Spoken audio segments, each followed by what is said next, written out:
ఈ రోజు నేను ఒకటే మాట చెప్పదలుచుకున్నా, మాకు role model China, Japan, Germany, South Korea and Singapore.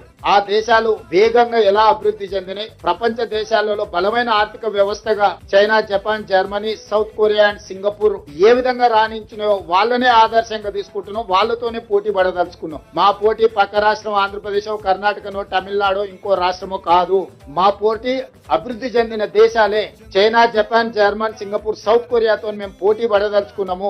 వాళ్ళనే ఆదర్శంగా తీసుకుంటున్నాం, వాళ్ళతోనే పోటీ పడదలుచుకున్నాం. ఆయా దేశాల నుంచి కూడా పెట్టుబడులను ఆకర్షించదలుచుకున్నాము. మేము తెలంగాణలో పెట్టుబడులు పెట్టకపోతే భవిష్యత్తులో ఏదో కోల్పోతామని ఆ దేశాల్లో ఉండే బడా పారిశ్రామికవేత్తలను, పెద్ద పెద్ద పరిశ్రమలను కూడా ఆకర్షించి తెలంగాణకి తీసుకురాబోతున్నాము.